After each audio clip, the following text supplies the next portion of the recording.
முடியாது. இனி அடுத்த கட்டம் மிக மகிழ்ச்சியாக இருக்கப் போகிறது. ஏனென்றால் உன் வாழ்வின் 2ஆம் கட்டத்தை நீ நெருங்கிவிட்டாய். அது சந்தோஷமாக நீ நினைத்தபடியே உன் ஆசைப்பட்ட மாதிரியே நீ இருக்கப் போகிறது. உன் வாழ்க்கையை நீ ஆசைப்பட்ட மாதிரி வாழப் போகின்றாய். நீ எதிர்பார்த்தது போலவே அந்த வாழ்க்கை உனக்கு அமையப் போகின்றது. உன் வாழ்வின் அடுத்த கட்டம் ஆரம்பித்து விட்டது. என்னால் உனக்கு எல்லாமே நல்லதாக அமைக்கும்படி நான் அதை உனக்கு மாற்றி அமைத்திருக்கின்றேன். இது உனக்கு பல நல்ல நல்ல அறிகுறிகளை எல்லாம் தந்து உன் வாழ்வை உனக்கு உச்சத்தை தொடும்படி அதை நான் அமைத்து வைத்திருக்கின்றேன். நிச்சயம் உன் வாழ்க்கை ஓஹோ என்று இருக்கும்.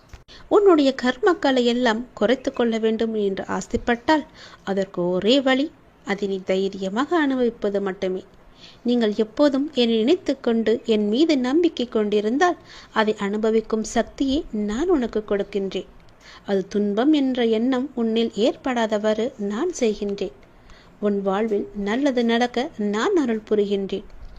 பொறாமை என்கின்ற வேண்டாத குணத்தை பொறுத்தவரை நமக்கு எந்த ஒரு லாபமோ நஷ்டமோ கிடையாது.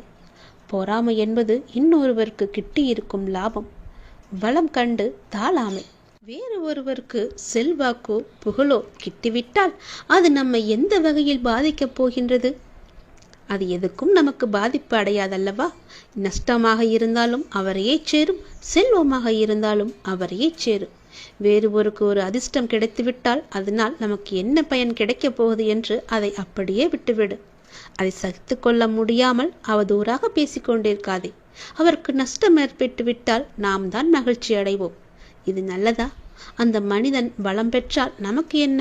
நஷ்டம் ஏற்பட்டு விட்டது என்றால் அதனால் நமக்கு என்ன?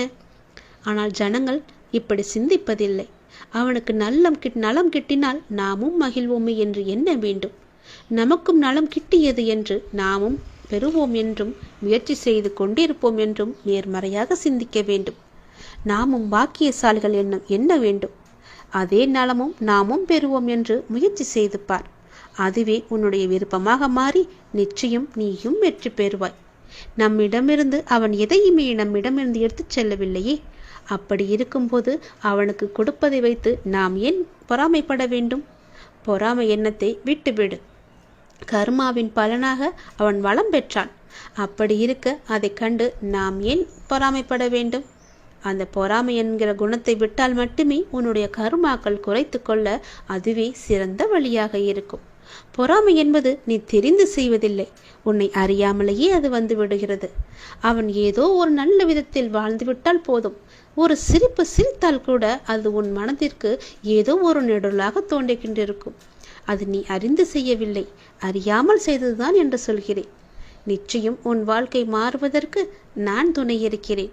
என்னுடைய நாமத்தை சொல்லி அந்த பொறாமை என்கிற வேண்டாத குணத்தை எல்லாம் வெட்டி தூக்கி எறிந்துவிடு. நீ எதை வேண்டி என்னிடம் வந்தாயோ அது வரும். அதுவும் சித்திரை மாதம் முடிவதற்குள் அது உன்னை வந்து சேரும். மகிழ்ச்சியாகவே இருப்பாய். ஏனென்றால் உன் வாழ்வில் அடுத்த கட்டம் ஆரம்பமாகிவிட்டது. உனக்கு இப்போது நன்றாக புரிந்திருக்கும். இதுவரை கடினமாக இருந்த உன்னுடைய முதல் பாகம் இப்போது மகிழ்ச்சியான 2ஆம் பாகமாக மாறுவதற்கான அறிகுறிகள் எல்லாம் உன் கண்ணில் தென்பட்டிருக்கும். அதை நீயும் உணர்ந்திருப்பாய். அப்படி நீ உணரவில்லை என்றால் நீ வரும் நாட்களில் நிச்சயம் உணர்வாய்.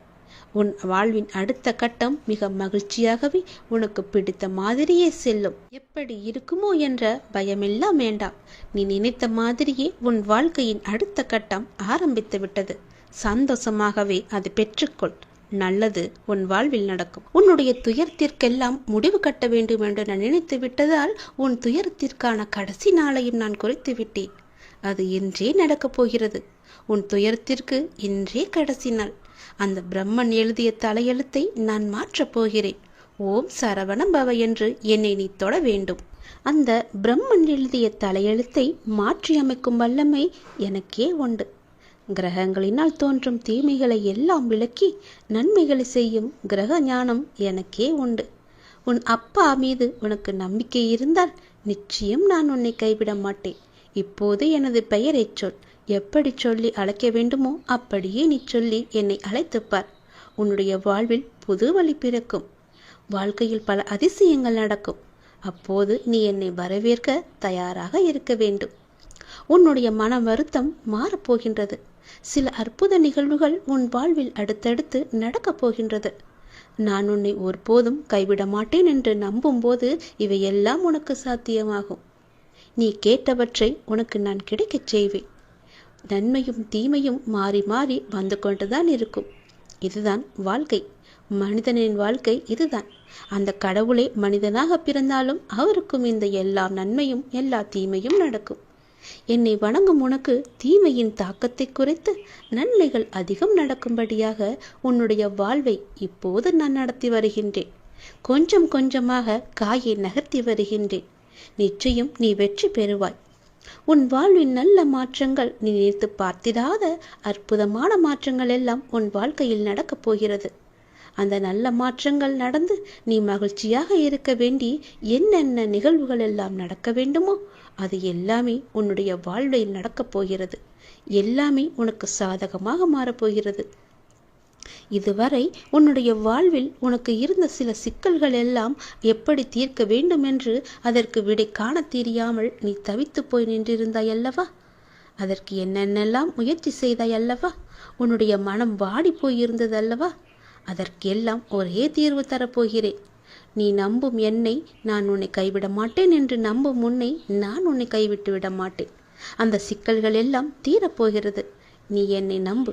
அந்த நம்பிக்கையை தான் அது தீர நீ போடும் முதல் விதை. அதை நான் நடத்தி தருவேன். தீராத வினையும் உன் தீர்க்கமான பக்தியால் தீரப்போகின்றது. நீ என்னுடைய செல்ல பிள்ளை அல்லவா? உன் வாழ்க்கையில் வரும் துயரத்திற்கு இன்றோடு கடைசி நாள். புரியவில்லையா? உன் வாழ்க்கையில் இருந்த அத்தனை துயரங்களும் விலக்கிவிட்டேன்.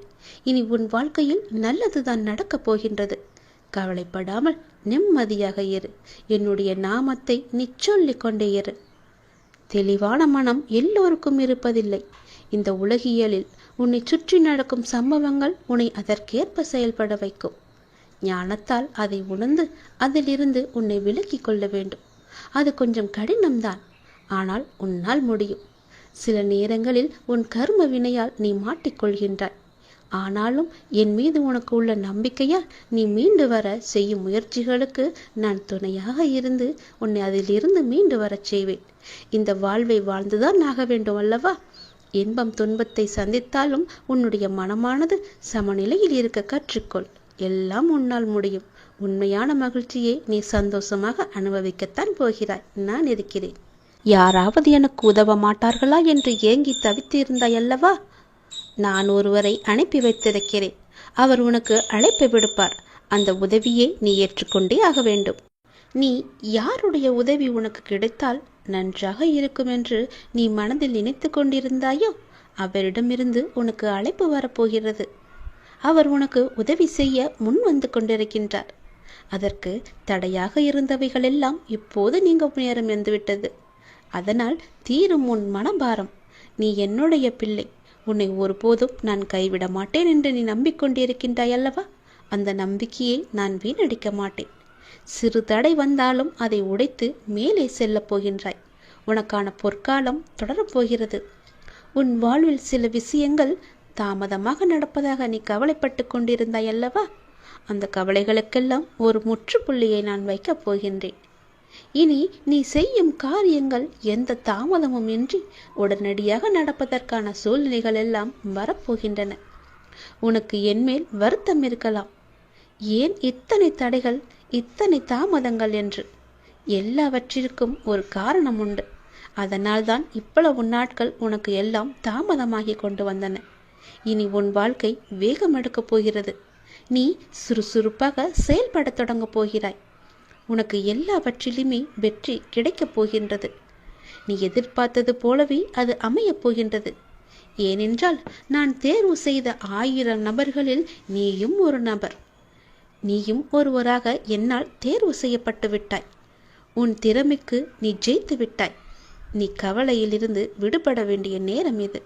கவலைப்படாதே. நீ கலங்க நான் பார்த்து கொண்டு இருப்பேனா என்ன? உன் மனம் கலக்கம் தெரிந்தால் உடனே உன் முன்னே வந்து நிற்பது நான் அல்லவா? மாயைகள் உன் கண்ணை மறைத்தாலும் நான் உன் முன்னே நிற்பது நிச்சயம் உண்மை. என் பெயரை தினமும் கூப்பிட்டு நாள்தோறும் முருகி கொண்டிருக்கின்றாய். அவ்வளவு எளிதில் நான் உன்னை விட்டு விட மாட்டேன். நான் வருகின்றேன். உனக்காக நீ கேட்டதை செய்து தருகின்றேன். உன் பிரார்த்தனையை நான் ஏற்றுக்கொண்டு விட்டேன்.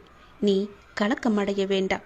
உன் பிரார்த்தனையை நிறைவேற்றி நிச்சயம் எல்லா நன்மையும் அடையும்படி நான் செய்கின்றேன். உன் வாழ்வில் பல நல்லதுகள் நடக்க நான் உனக்கு துணை இருக்கின்றேன். தெளிவான மனதோடு எப்போதுமே இரு. எல்லோருக்கும் அந்த தெளிவான மனம் கிடைப்பதில்லை. நீ என்னுடைய பக்தன் என்பதால் அதை நான் உனக்கு தந்திருக்கிறேன். நான் தேர்வு செய்தேன் பல நபர்களை. அதில் உனக்கே அந்த பெயர் கிடைத்தது என்றால் நீ எவ்வளவு பெரிய பாக்கியசாலி. நீ என் முன்னால் வந்து நிற்கப் போகின்றாய். 1000 நபர்களில் நீ ஒருவராக தேர்வு செய்யப்பட்டு விட்டாய் அல்லவா? அதனால் உன் வாழ்க்கை இனி வேகம் எடுக்கப் போகின்றது என்பதை நீ உணர்ந்து கொள்ள வேண்டும். உன்னுடைய திறமை இத்தனை நாட்களாக ஒளித்து வைத்திருந்தாய். பலமுறை முயற்சி செய்தும் தோல்வி அடைந்திருந்தாய். அந்த தோல்வியை கண்டு பயப்படாமல் தோழாமல் மீண்டும் மீண்டும் நீ எழுந்து வந்ததால் இந்த திறமைக்கான நல்ல பலன் உன்னை வந்து சேர்ந்திருக்கின்றது. அந்த 1000 நபர்களில் நீ ஒருவராக இருப்பதால் வெற்றி மேல் வெற்றி உனக்கு கிடைக்கப் போகிறது. இனி உன் கவலை எல்லாம் தூர ஓடப் போகிறது. கவலையிலிருந்து நீ விடுபட போகின்றாய். உன் திறமைக்கான பலன் நிச்சயம் உன்னை வந்து சேர்ந்து நல்வழியில் உன்னை அழைத்துச் செல்லப் போகின்றது. தினமும் வருமானத்திற்கு என்ன செய்வது என்று யோசித்துக் கொண்டிருந்தாய் அல்லவா? ஒரு அதிர்ஷ்ட காற்று, அதிர்ஷ்ட வாய்ப்பு உன் வீட்டு கதவை தட்டப் போகின்றது. அதை பயன்படுத்தி கொண்டு நீ வாழ்க்கையில் முன்னேற வேண்டும். அதுவே உன் வாழ்க்கையின் நிலையான வருமானத்திற்கு வழிகாட்டும். இது என் மீது சத்தியம். உன்னுடைய வாழ்க்கை மிகவும் இருட்டாக இருக்கிறது என்று நீ பயந்து கொண்டிருக்கின்றாய் அல்லவா? உன் வாழ்க்கையில் நான் ஒரு தீபத்தை ஏற்றப் போகின்றேன். வெளிச்சத்தை கொண்டு வரப்போகின்றேன். உன்னுடைய இருளான வாழ்க்கை விடியலை நோக்கி சென்று கொண்டிருக்கின்றது. நாளைய விடியல் உனக்கானது. நீ கவலையப்படாதே. உனக்கு கூடிய சீக்கிரமே நிலையான வருமானம் வரும்படி ஒரு அதிர்ஷ்ட வாய்ப்பு உன் வீட்டின் கதவை தட்டப் போகிறது. அதை நீ பயன்படுத்தி அந்த வாழ்க்கையிலிருந்து முன்னேற என்னவெல்லாம் செய்ய வேண்டுமோ செய்துவிடு. தயங்காதே. என் ஆசீர்வாதம் உனக்கு என்றுமே உண்டு. கடவுள் எப்பொழுதுமே உடைந்த பொருட்களை ரொம்ப அழகாக பயன்படுத்துவார். உடைந்த மேகங்கள் தான் மழை பொழியும். உடைந்த நிலம்தான் உழும் வயலாகும். உடைந்த நெல்தான் விதையாகும். உடைந்த விதைகள்தான் புதிய செடிகளுக்கு வாழ்க்கையை கொடுக்கும். அதனால் எப்போதாவது நீங்கள் உடைந்து நொறுங்கினால் நாங்கள் இருக்கின்றோம் என்று நம்ப வேண்டும். கடவுள் உங்களை பெரிய விஷயத்திற்காக தயார்படுத்துகிறார் என்று நீ நம்ப வேண்டும். எப்போதாவது அப்படி ஒரு நிலைமை வந்தால் என் பெயரை சொல்லி ஒரு நிமிடம் கண்மூடி என் உருவத்தை உன் மனதில் கொண்டு வா. உனக்குள் இருக்கும் மனக்குழப்பம் எல்லாம் தீரும். நீ தீர்வை தேடிக்கொண்டிருந்தால் அதற்கான நல்ல தீர்வும் உனக்கு கிடைக்கும்.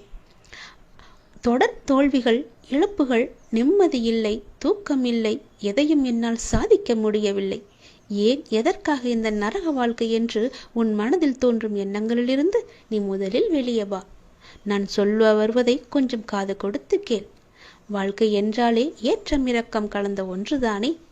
அதை லாபகமாக நகர்த்தி செல்வதில்தான் நீ உன்னுடைய சிறப்பு இருக்கிறது. தனித்தன்மை இருக்கிறது. உலகில் வாழும் எல்லோர் வாழ்க்கையிலும் எல்லா சூழலும் ஒன்று போல அமையாது. அது அன்பு, காதல், தேடல், வளர்ச்சி, ஆசை என எதுவாக வேண்டுமானாலும் இருக்கலாம். எதுவுமே அளவுக்கு மீறி போகும்போது அது சிக்கலில் போய் கொண்டுவிடும். அடுத்தவர்களின் துயரங்களை கேட்கும்போது அதை ஆள் மனதிற்கு கொண்டு சென்று நம் வாழ்விலும் இப்படி நடக்குமோ என்று நீயே கற்பனையாக யோசிக்காதே. அந்த சந்தேகமே உண்மையாக உன்னை சுற்றியுள்ளவரிடமிருந்து உன்னை எப்பொழுதும் பிரித்துவிடும். இதை எப்படி சொல்வது என்ற எண்ணம் எல்லாம் உனக்கு வேண்டாம். மனதில் உள்ள குப்பைகளை உனக்கு நம்பிக்கை உரியவர்களிடம் கொட்டிவிடு. ஒரு காகிதத்தில் எழுதி பிறகு அதை அக்னிக்கு இரையாக்கிவிடு. உன் மனதை ஒருநிலைப்படுத்தி தியானம் செய். தியானத்தின் போது எல்லா எதிர்மறை சக்தியும் என்னை விட்டு விலகிவிடும் என்ற எண்ணத்தோடு நீ தியானம் செய். தோல்விகள் என்பது நிரந்தரமல்லாத ஒன்று. எதையும் எப்போதும் புரிந்து கொண்டு செயல்படு. அழுத்தம் வராது. மாறாக நேர்மறை எண்ணங்கள் உன்னை சூழ்ந்து பாதுகாத்து கொண்டிருக்கும். உன் மனக்குறைகள் எல்லாவற்றையுமே நீங்கிவிடும். அதை உணர்ந்து அதற்கேற்ப விழிப்புணர்வுடன் திறம்பட செயல்பட நீ கற்றுக்கொள். உன் வாழ்க்கையில் நான் இருக்கின்றேன் நிழலாக. எப்போதுமே நான் இருக்கின்ற நம்பிக்கையோடு நீ செயல்படு. உன் இருளான வாழ்க்கை இருண்டு கொண்டே இருக்கிறது என்று பயப்படாதே. அது விடியல் நோக்கி போய்கொண்டிருக்கிறது. நாளைய விடியல் உனக்கானது. அதில் நீ சந்தோஷத்தை மட்டுமே நீ அனுபவிப்பாய். நான் உன்னை விதியின் பிடியிலிருந்து காப்பாற்ற நினைக்கின்றேன்.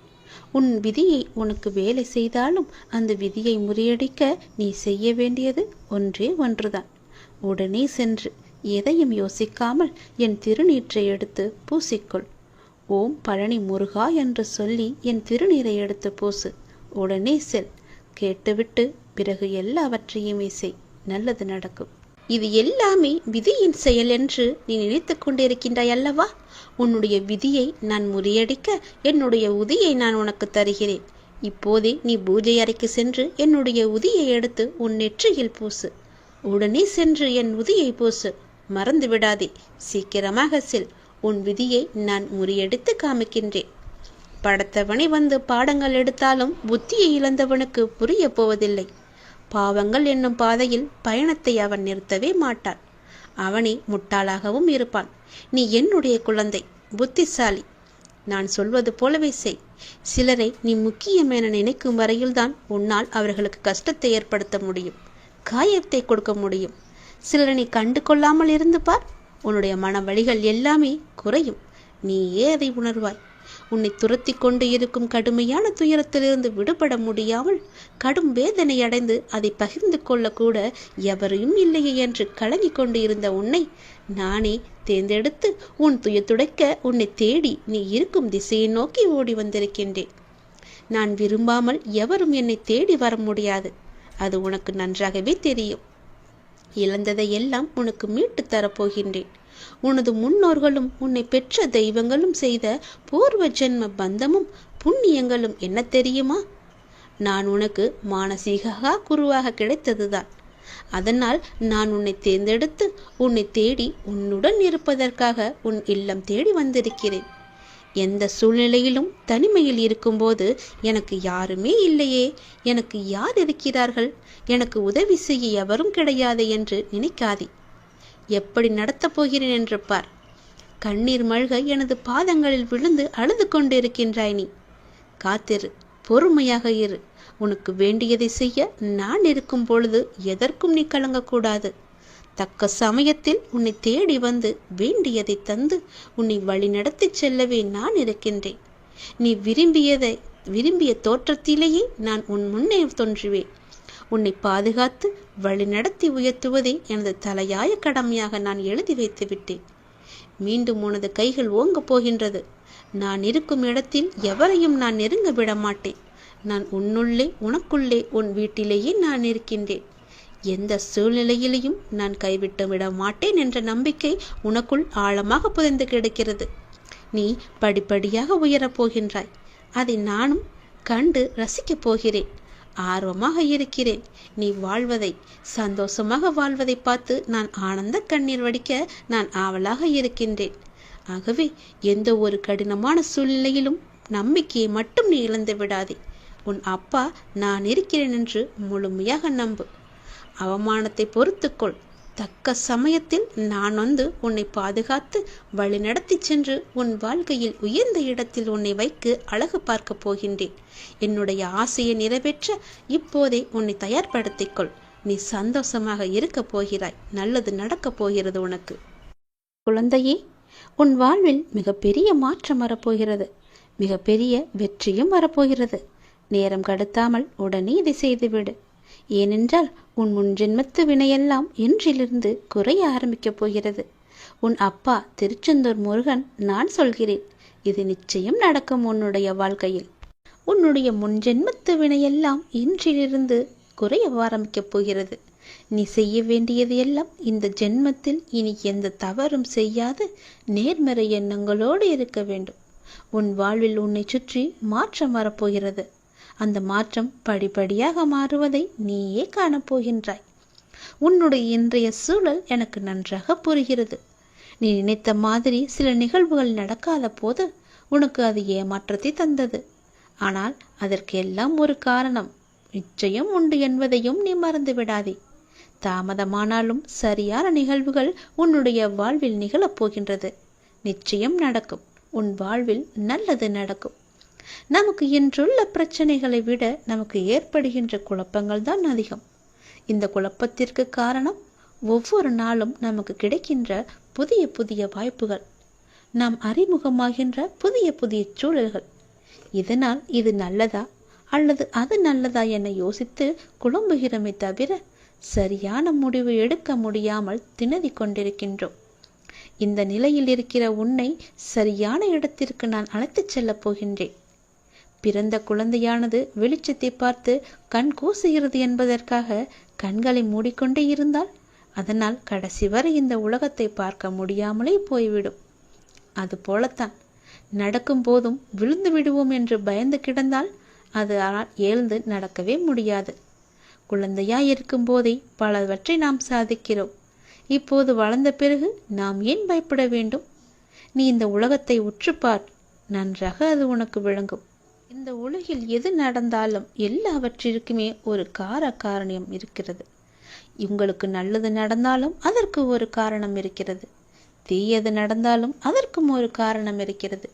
எதுவுமே இந்த உலகில் காரண காரியம் இல்லாமல் நடப்பதில்லை.